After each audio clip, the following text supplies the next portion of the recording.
말씀에서 어떤 사람에게라고 하는 이 어떤 사람인 아버지가 초점이 되어야 합니다. 이 어떤 사람은 우리 예수님께서 비유로 들고 있거든요. 저희 비유 속에서 하나님 아버지를 말합니다. 그래서 이 어떤 사람은 비유 속에서 아버지고, 그리고 그 비유를 통해서 주께서 말씀하시고자 하는 이 어떤 사람은 하나님 아버지를 말씀을 하지요. 집을 나가버린 아들을 돌아오기를 기다리는 아버지의 마음이지요. 두 아들이 있었는데 한 아들이 어느 날 와가지고 아버지, 둘째가 특별히 아버지 내게 줄 분깃을 지금 나눠주시지요. 그래서 통파는 아들에게 나누어 주었습니다. 이 둘째가 그 재산을 가지고 아버지의 곁을 떠나버렸습니다.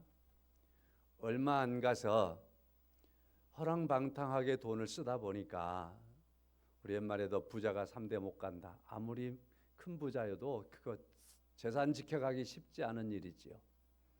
아버지가 주었던 그 분깃 허랑방탕했다면 그건 몇 단 안 가는 거지요. 금방 떨어져 버렸습니다. 어떻게 살지 하다가 그가 가서 살고 있는 그 나라 누구인가 붙여서 살았습니다. 근데 설상가상으로 큰 흉년까지 닥쳐왔습니다. 그러니 그에게 굶주림이 다가왔습니다. 자, 그래서 그 굶주림에서 살아가고 있는 이 둘째 아들, 아버지는 이 환경을 알지요. 아들을 알지요. 그렇기 때문에 아버지가 기다리는 겁니다. 이 아들은 내가 아무리 많은 재산을 주었을지라도 내가 내 아들을 하는데 이놈이 그걸 잘 관리했을 리가 없다. 이 흉년을 그가 잘 넘겼을 리가 없다 하고서 기다리는 아버지의 마음이 오늘 본문의 말씀에 흠뻑 잠겨 있습니다. 제가 이 설교를 하는데 부담이 가는 건 이런 측면이죠. 먼저는 제가 이 아버지 하나님의 마음을 얼마만큼 헤아릴 수 있을까라는 생각입니다. 여러분에게, 저보다도 여러분에게 하나님이 더 큰 은혜를 허락하여 주셔서 오늘 설교를 듣고 오늘 이 본문의 말씀을 기억해 놓으시면서 모든 삶 속에서 여기 청년들도 있고 학생들도 있곤 합니다마는 많은 분들이 어머니이고 아버지이지 않습니까? 나의 엄마의 위치에서, 나의 아버지의 위치에서 내가 가지고 있는 나의 자녀들을 생각하는 그 생각이 하나님의 생각이다. 내 자녀들이 집을 나갔을 때에 돌아올 것을 알지만, 아침에 학교 갔을 때 돌아올 걸 알지만, 학교 갔으니까 무사한 길이죠. 그럼에도 불구하고 기다리고, 출근했을 때 내 자녀들이 출근했으나 저녁 때 늦게 돌아오면 왜 안 오지 하는 그때에 오늘 이 본문의 말씀을 생각하면서 하나님이 그렇게 예타하시겠구나, 기다리시겠구나, 그러한 하나님의 마음들을 함께, 내가 부모인 마음에 하나님의 마음을, 하나님의 나의 아버지이시다 라고 거기에 담고 하나님의 마음을 함께 이해해 나가는, 하나님의 마음을 헤아려 나가는 그러한 은혜가 있기를 간절히 바랍니다. 그런 측면에서 제 안에 늘 내가 하나님의 마음을, 내가 부모이긴 하지만 그러나 나의 하나님 아버지의 마음을 얼마만큼 헤아리고 또 그 마음을 전달할 수 있을까라는 부담이 있는 게 사실이죠. 그 다음에 두 번째 부담은 돌아와야 된다라고 하는 사실이죠. 그래서 코로나19의 시대를 지나고 이제는 풀렸지만 그간에 이제 우리가 아는 것처럼 빈자리가 많잖아요. 이 빈자리가 많은데 하나님의 품으로 생각한다면은 듬성듬성 비어 있겠구나 생각이 드는 거죠. 하나님의 품에 안아야 될 사람들이 쑥쑥 다 빠져나가 버려서 어디 있나. 이에 대한 말씀과 이에 대한 부분과 그리고 주일날 오후에 사도행전의 말씀을 계속해서 말씀을 드리면서 저의 안에 계속해서 밀려오는 부담이 있는 건 사도행전의 말씀에서 복음을 전하고 사람들을 데려다가 주의전에 채우는 일, 이 이야기를 빼버리고서는 사도행전을 설교할 길이 없는 거예요. 사도행전의 모든 방향이 복음을 전도하는 것, 주의 말씀을 전하는 겁니다. 그러므로 전해진 하나님의 말씀이 열매가 맺어지는, 그래서 교회가 예수께로 돌아와서 무리가 많아지는 것을 드러내는 것이 사도행전의 말씀이거든요. 자, 그래서 우리 교회가 많이 비어 있고 또 우리가 기억하는 얼굴들이 늘 보는 얼굴이 아니라 기억하는 얼굴이 되었다. 그리워하는 얼굴들이 되었다. 우리가 그분들을 책임지지 못한 여러 측면 속에서 주께서 그들이 돌아오기를 기다릴 텐데 내가 심부름 잘하고 있나, 이런 마음을 가질 때 부담이 가는 게 또 사실입니다. 이 부담을 무거운 짐이라고 생각하기보다는 또 한편 또 빠져나가야지요. 지혜롭게 생각해 봐야 되죠. 그래서 이 부담은 거룩한 부담이다. 하나님께서 내게 주신 거룩한 부담이다. 우리에게 주신 거룩한 부담이다. 그래서 부족하다라고 우리가 주저앉고 좌절할 것이 아니라 하나님의 마음을 더 헤아리기 위해서 우리가 더 많이 하나님의 말씀을 보기도 하고, 그리고 묵상을 깊이 하기도 하고, 그리고 기도 생활을 많이 하기도 하면서 하나님 앞에, 아버지 하나님 앞에 하나님의 아버지 되심에 대하여 우리가 늘 한 걸음 더 나가는 그런 모습으로 회복되어야 할 줄로 믿습니다.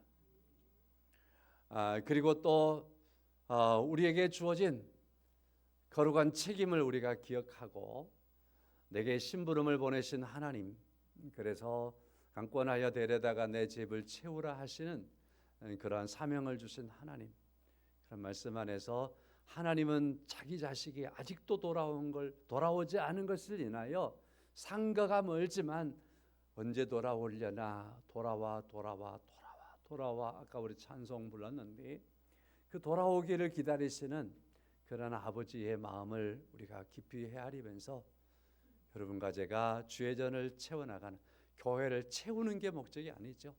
주의 자녀들이 주 앞에 와서 아버지라 부르게 하는 그러한 일에 우리가 함께 쓰임받는 은혜가 있기를 주님의 이름으로 간절히 소망합니다. 오늘 본문의 말씀, 많은 사람들이 제목을 다르라고 하면 탕자, 돌아온 탕자라고 달기도 하더라고요. 그렇지만 그래서 제가 제 책도 이렇게 쭉 보다가 보니까 아래 주석이 달아져 있는데, 주석에 보니까 11절부터 32절까지는 탕자의 비유 이렇게 되어 있더라고요. 탕자의 비유보다는 아버지의 마음이 늘 더 옳겠다 생각을 합니다. 왜냐하면 오늘 본문의 말씀에 탕자라는 표현이 없어요. 성경에서 이 집을 나가는 아들의 둘째 아들에 대해서 탕자라고 말하지는 않습니다. 본문을 잘 읽어보면 우리는 아버지의 언어 속에서 볼 수 있는 것이 있습니다. 그건 뭐냐면요, 아버지 언어 속에서 24절 말씀에 이 내 아들은 여전히 아들입니다. 탕자가 아니고 재산을 가지고 아버지의 곁을 떠나 멀리 나가버린 아들입니다. 여전히 아들입니다. 이 아버지에게는 절대로 이 아들됨을 포기하지 않는 아들입니다. 여러분 기억해야 됩니다. 여러분과 저는 하나님 아버지에게 있어서 절대로 포기하지 않는 하나님의 자녀, 하나님의 아들인 줄로 믿습니다. 지금 여기 우리 교회 안에 있지 않고 교회 밖에 있는 누구라 할지라도 그들은 탕자가 아니고 하나님의 자녀들입니다. 하나님의 아들입니다. 죽게 돌아와야 할 하나님의 아들입니다. 그래서 24절의 언어 속에서 아버지의 마음 속에 이 아들은 어떤 아들이냐면 죽었다가 다시 살아났으며 죽은 아들입니다. 죽은 아들. 아버지의 마음 속에 죽은 아들을 두고 있는 거예요. 지금. 죽은 아들을 지금 품고 있는 겁니다. 죽은 아들이 가슴 속에 있는 아들입니다. 아들이에요. 탕자가 아니에요. 아들입니다. 그 다음에 두 번째 아들은 어떤 아들이냐면 잃었다가 잃어버린 아들입니다. 잃어버린 아들. 이 아버지에게 이 아들은 잃어버린 아들이에요. 자, 그러니까 이 아버지의 마음에는 멍이 들어 있는 거죠. 이 아들 때문에 가슴이 저려 있는 겁니다. 너무너무 힘들고 애타 있는 이 아들을 생각하면서 고통 속에 있는 이 아들이 돌아와야 되는데 아들이 죽지 않았나? 죽은 아들. 돌아왔을 때 잃었던 아들이었습니다. 잃었던 아들. 죽었던 아들이 살아난 아들이고 잃었던 아들을 다시 찾은 아들인 거죠. 자, 그래서 그 아들을 만나기까지 그 아들을 기다리는 그러한 아버지를 오늘 본문의 말씀을 통해서 우리가 보아야 하는 거죠. 여러분, 매일 성경을 하는 건 이런 측면에서 매우 우리에게 유익합니다. 평상시에 우리가 매일 성경을 하고 하면서 이렇게 본문을 읽고서 아버지의 마음이 어떤 마음이었을까? 이 아버지는 어떤 아버지일까라는 데 초점을 맞추고 묵상을 해보면서 기록을 해보는 것 우리 큰 은혜가 됩니다. 여러분, 매일 성경 보니까 옛날에는 이만큼 가져왔는데 줄더니만 요즘에 이만큼 가져오더라고요. 그리고 아까 보니까 이만큼도 다 안 가져갔더라고요. 우리 성도님들이 또 그래가지고 3권이나 남았더라고요. 이제 2권 남아 있는 것 같은데, 그럼 매일 성경 안 하시는 분 장사 좀 하겠습니다. 가실 때 그 2권 쟁탈전 하셔서 반드시 구입하셔가지고 하세요. 욥기서 하잖아요. 욥기서 말씀 평상시에 읽기는 쉽지가 않아요. 이게 너무 장수가 길고요. 그 다음에 욥의 친구들이 한마디 한마디 하는 게 이게 정말 정신 번쩍 안 차리면 이해가 잘 안 될 수가 있어요. 매일 성경을 탁 옆에 읽어보세요. 그러면 설명되어지고 그래서 이해가 탁 되고 받아들여질 겁니다. 아, 욥기는 이런 말씀이었구나. 욥기는 이런 말씀이었구나 하는 걸 알게 될 거고, 그러고 나면 무릎을 탁 칠 겁니다. 여러분, 유다면서 유시야 하고서 다리를 치는 것보다도 이렇게 매일 정리하고 그렇구나, 욥기의 말씀이 이런 말씀이었구나 하는 걸 알 때는 벌떡 뛸 겁니다. 오늘 본문의 말씀에 24절 마지막 절에서 즐거워하더라. 우리 성경은 난 즐거워하는 말보다 기뻐라는 말이 좀 더 좋을 것 같아요. 너무너무 기뻐하더라. 기뻐했다. 여러분, 우리에게 하나님의 말씀이 하나님의 아버지 하나님에 대한 말씀이 아버지가 어떤 분인가 하는 말씀들이 묵상되어지고 그게 내 안에서 우리 안에서 내게 하나님이 이런 아버지였구나라고 하는 게 확 받아져서 거기 오는 큰 기쁨이 우리 성도님들에게 있기를 주님의 이름으로 간절히 축원합니다. 자, 그래서 둘째 아들에 대한 별명을 그래서 잃어버린 아들, 죽은 아들이라 할 때는요, 아들의 편에서 붙여진 이름이 아니고 아버지의 입장에서 붙여진 이름이라고요. 여러분과 저를 우리의 편에서 바라보면 아이고, 저놈은 왜 저러는지 몰라. 저 말썽쟁이야. 쟤는 우리 곁에서 없었으면 좋겠어. 이렇게 바라보는 게 우리들의 관점이거든요. 아버지 하나님의 관점은 우리가 연약한 것 때문에 마음이 아파서 힘들어서 왜 그렇게 힘들어하느냐라고 우리에게 다가오시면서 손을 잡아주시면서 이끌어주시는 아버지로 힘을 내라 그러시는 아버지로 다가오시고요. 마음 아파하는 이에게는요, 내가 너의 눈물을 씻어주고 내가 세워주마, 내가 너를 이끌어주겠노라. 너의 눈물을 닦아만 주는 게 아니라 너의 눈물에 다시는 없도록 해주겠다. 그렇게 하시면서 아버지가 우리에게 다가오죠. 세상은요, 그래서요, 팔레스타인이 바라보는 유대인은 반드시 죽여야 할 그러한 유대인이고요, 유대인이 바라보는 하마스는요, 반드시 제거해야 될 자들이거든요. 하나님이 볼 때는요, 아니에요. 하나님이 보는 관점은 그게 아니에요. 왜 그렇게 형제들이 그렇게 티각티각 싸우냐? 그것도 왜 죽일 때까지 싸우냐? 더 죽이겠다고 이렇게 난리법석이냐? 가슴을 지금 치고 계실 겁니다. 하나님은 내가 준 땅, 기름과 젖과 기름이 흐르는 땅, 나의 약속이 성취되어지는 이 땅에서 너희들이 그렇게 싸우는 게 말이 되느냐 하면서 가슴을 치실 하나님. 그래서 여러분 혹시나 지금 전쟁하고 있는 나라들을 생각하시면서도 거기에 나의 관점으로 이해하지 마시고요, 하나님은 어떻게 보실까라는 관점으로 그렇게 이해하시고 그렇게 바라볼 수 있기를 제발 부탁을 드립니다. 제가 혹 기회가 되면 이 두 나라 관계에 대한 말씀과 설교도 드릴 수 있도록 그렇게는 하겠습니다. 하나님의 편에서 잃어버린 자, 죽은 자, 성도 여러분, 자 그렇게 본다면 우리 곁에도 하나님이 잃어버린 자가 있겠지요. 마치 죽은 자처럼 그렇게 되어 있는 자가 있겠지요.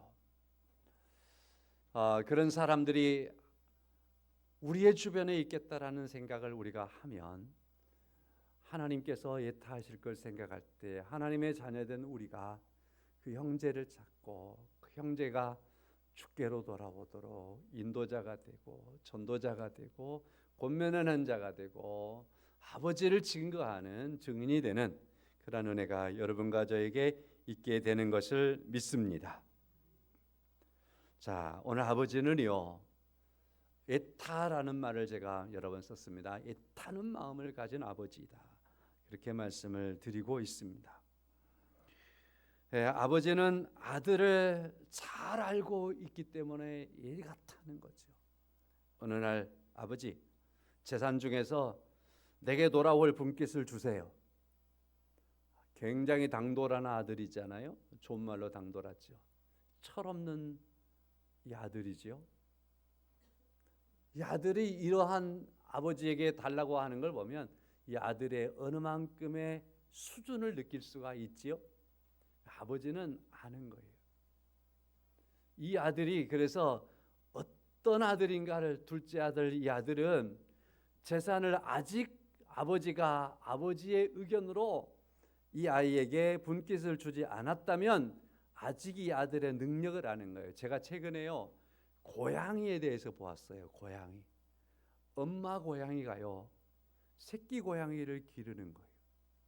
새끼 고양이를 기르는데요, 새끼 고양이가요 어느 만큼 성장하니까요 엄마 고양이가요 나무 높은 곳에 올라가서요 가만히 숨죽인 듯이 있는 거예요. 새끼 고양이는요 저 아래서요 이리 헤매고 저리 헤매는 거예요. 두리벙두리벙하고요 야옹 야옹 하는 소리가 우리에게는 양으로 들리지만 엄마 엄마 하고 엄마를 찾는 소리. 근데 엄마가요 안 나타나는 거예요. 나무에서 안 내려오는 겁니다.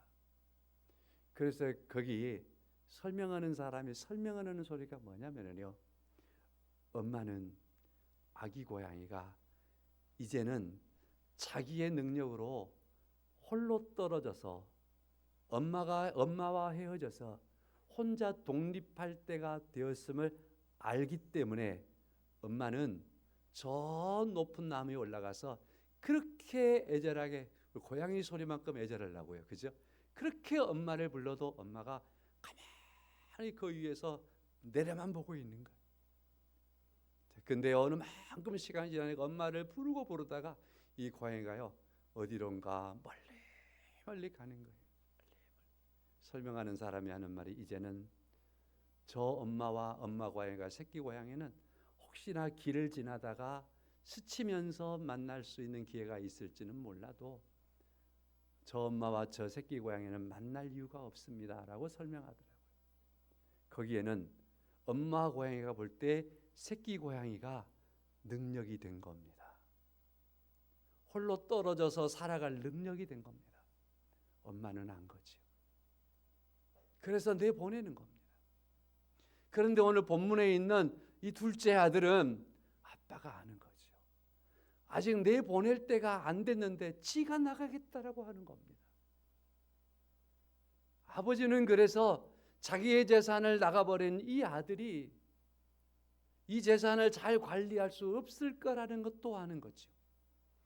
그런데 흉년까지 들었습니다. 오늘 본문에 보니까 큰 흉년이라는 표현을 쓰고 있지요.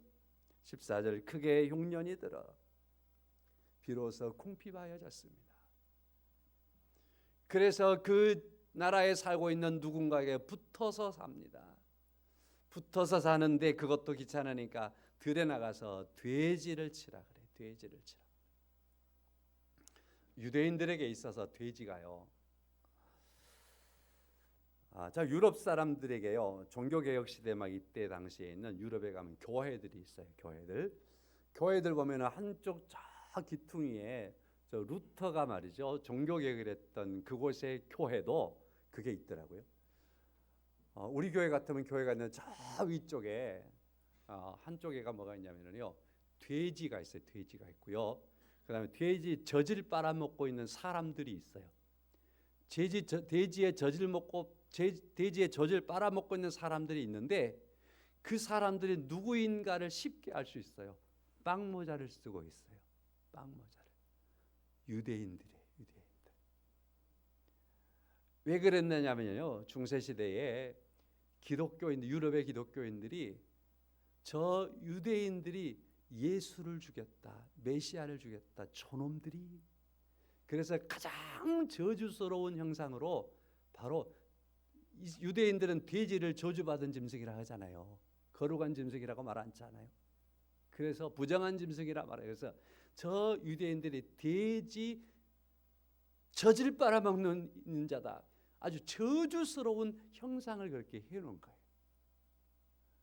오늘 본문의 말씀에서 바로 이와 같이 돼지를 치는 자로, 돼지가 먹는 쥐염 열매도 못 먹는 자로 이렇게 표현했다는 이 말은요, 얼마나 불쌍해졌는가. 얼마나 유대인들이 볼 때 이보다 더 불쌍한 자가 없는 거잖아요. 저주받은 짐승 젖을 빨아먹은 그 정도까지 이 둘째 아들이 지금 폐인이 돼버린 겁니다. 그렇게 변해버린 겁니다. 누군데? 아버지의 아들인데 아버지의 곁을 떠나 있을 때 그렇게 되었다. 성도 여러분, 하나님께서 세상을 보실 때 세상에 하나님께로 돌아오지 않는 사람들 가운데에는 이와 같이 지금 살아가고 있는 그러한 사람들이 얼마나 많은지 그들을 향해서 아버지는 지금 애타게 기다리고 있는 겁니다. 유대인들의 지붕은 슬라브 지붕이거든요. 생각합니다. 저희 집은요 슬라브 지붕이 아니어서 제가 컸을 때 우리 집에서요 동네 앞을 쭉 바라보면은요 저 앞에 신장로에서요 우리 동네로 들어오는 그 길목이 잘 보여요. 마루에 앉아서 딱 보면은. 그래서요 형이랑요 저 예지에서 살다가요 명절이 돼서 오잖아요. 오면은요 저 마루에서요 보고 있어요. 누가 차에서 내리나 버스에서 내리나. 그래서 형인 것 같으면 팍 달려가거든요.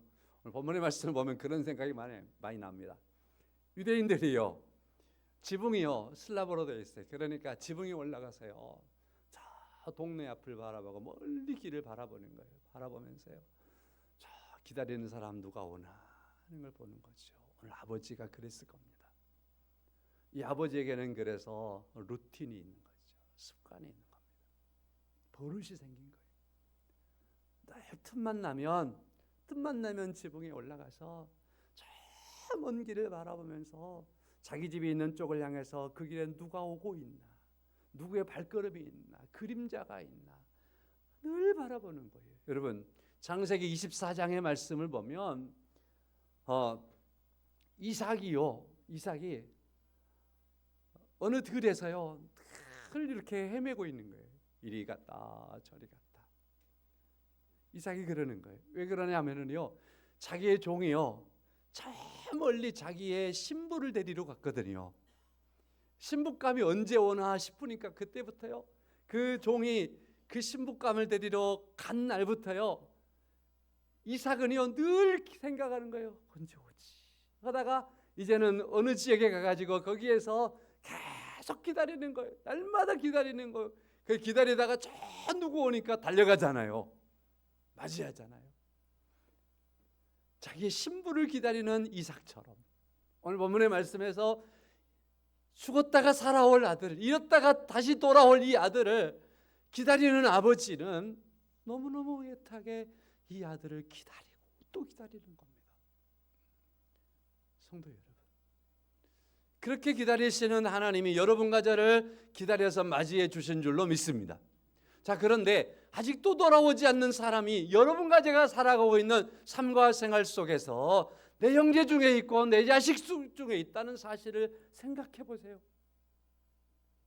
하나님의 아버지의 마음, 그 아버지가 얼마나 기다리실까라고 하는 것을 생각해 보시기를 바랍니다. 자, 그런 측면에서 저는 마음속에 오늘 설교를 준비하면서 또 부담이 됐습니다. 우리 교회가 전도해야 되는데, 우리 공동체가 함께 전도해야 되는데, 함께 전도해야 되고 함께 일어서야 되는데, 그래서 우리 모두가 다 전도하는데 함께 힘을 내야 되는데, 그래서 아버지가 기다리고 있는 그 사람들에게 아버지가 기다리니까 그래서 하나님께 인도해야 되는데, 존 웨슬러의 형제가 19명이었다고 알려져 있거든요. 근데 혹자는 또 웨슬러는 24명의 자녀를 또 자신도 가졌다라고 하더라고요. 자, 그래서 이런 말이 있는 거예요. 웨슬러가 하루를 살고 나서 저녁 때가 되면 저녁밥을 먹을 때 24명의 자식들이 다 돌아왔나 숫자 세보고 하나만 없어도 왜 안 왔대 확인하고 밥 한 그릇 남겨놓고 밥을 먹는 거란 말이죠. 잠자리에 들 때가 돼서 또 24명, 한 교실이잖아요, 그죠?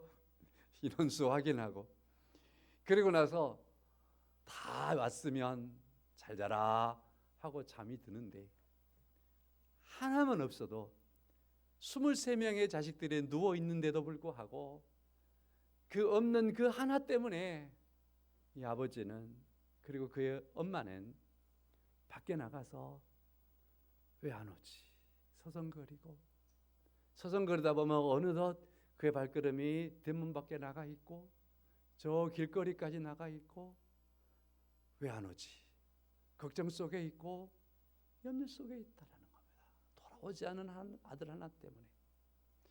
여러분과 제가 이처럼 죽게 돌아왔다고 해서 하나님께서 그냥 마음을 놓으시는 게 아니라 아직도 돌아온 그 사람이 혹시나 한 사람이 남아 있다면 한 사람 그 사람 때문에 하나님은 왜 그가 안 돌아오나? 왜 돌아오지 않았을까? 왜 돌아오지 못하고 있을까? 돌아오기를 기다리며 또 기다리고 있는 줄로 믿습니다. 하나님 아버지의 마음을 생각해 봅니다. 하나님 아버지는요 주저하지 않습니다.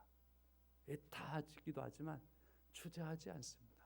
오늘 본문의 말씀에 이 아들이 저기 멀리 오고 있으니까 그 아들을 향해서 이 아버지가 힘껏 달려가 버리는 겁니다.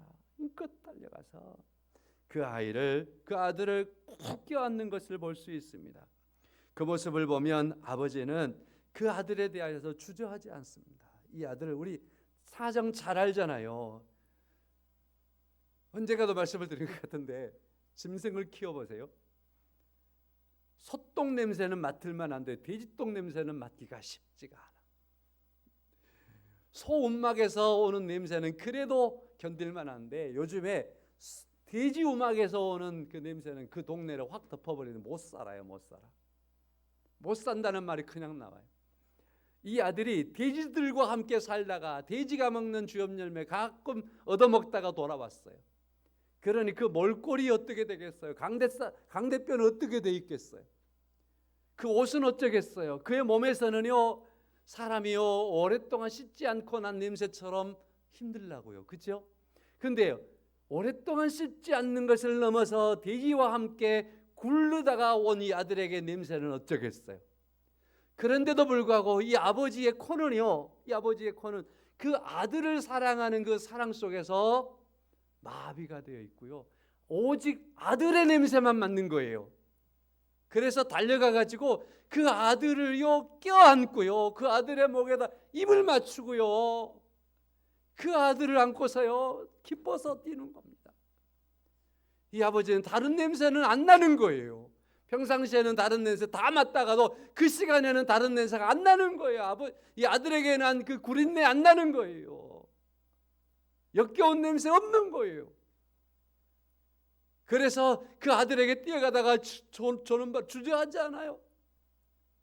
그 아들에게 그대로 주저하지 않고 뛰어가서 그 아들을 흠뻑 그대로 다 안아주시고 받아주시는 하나님. 여러분과 저를 그렇게 받아주신 하나님이십니다. 앞으로도 그런 하나님이십니다. 좀 절제해 보려고 했는데 나오네요. 다니엘 기도회를 우리가 지금 며칠째 참여하고 있는데, 한 4일째 참여하고 있는데, 여러분 광고 때 할 것 미리 하지요. 안 나온 만큼 손해고 다니엘 기도회에 함께 참여한 만큼 유익할 겁니다. 얼마나 은혜가 되는지 몰라요. 저녁 8시부터요 이렇게 나와서 한 10시까지 기도도 하고, 다른 사람들, 서울 사람들은 신앙생활 어떻게 하는가, 서울 사람들은 찬송을 어떻게 부르는가 그것도 보고, 또 많은 사람들이 저렇게 된 사람들이 은혜를 받았을 때 저렇게 변하는구나, 엄청난 사실들을 우리가 보게 될 거예요. 그런 강사들은요, 자본주의 시대니까 자본으로 다 접근하면 안 되는데, 우리 교회에서 청빙에서요 하루째 강의 들으려면 최소한이요 한 500만 원, 어떤 한 1000만 원 막 줘야 돼요. 하루째 그냥 듣잖아요. 여러분 돈 얘기해서 죄송합니다. 하여튼 오늘 저녁에도 그래서 고민했어요. 주일 오후 예배 드리니까 저녁을 어쩔까 하다가 한 분이라도 오면 그게 남는 거니까 오늘 저녁에도 그냥 진행하겠습니다. 저녁 8시부터 오셔서 은혜 많이 받으세요. 혼자 집에서 할 수 있어요. 그건요 여기 와서 은혜 받는 것보다는 훨씬 더 못할 거예요. 저도 경험해 봐서 알아요. 교회 와서 함께 은혜 받으시기를 바라고, 정말 힘드시고 어려우신 분들은 할 수 없지만, 그러나 할 수만 있으면, 게으름 때문에 못 온다면 그건 내려놓고 오셔서 함께 하실 수 있기를 바라고, 열심히 없어서 못 온다면 열심으로 나오셔서 하시기를 바랍니다. 거기 보면은요 오늘 주저함 없이 가서 주께서 안아주었던 그 사람들을 만나볼 수 있어요. 하나님 아버지, 그 아버지를 우리가 그렇게 만나볼 수 있습니다. 말씀을 맺겠습니다. 시간이 많이 가버려서 하나님으로부터 받은 은혜와 복을 우리가 나눌 때, 한 설교자가 이런 설교를 했더라고요. 한국 교회가 영적으로 침체하고 잠들어 있는 이유는 하나님으로부터 받은 축복을 혼자서만 간직하고 다른 사람과 나누지 않기 때문이라고 진단합니다. 그리스도의 복음을 전할 때 잠자던 영이 깨어납니다. 이렇게 정의를 했더라고요. 참 은혜가 됐습니다. 하나님께로부터 받은 축복을 다른 사람과 나누는 여러분과 제가 되기를 축원합니다. 그리고 그 축복과 복음을 나눌 때 여러분과 저는 영적으로 깨어나게 될 줄로 믿습니다. 하나님 아버지의 마음을 생각해 보면서 찬송가 한 장 하겠습니다. 527장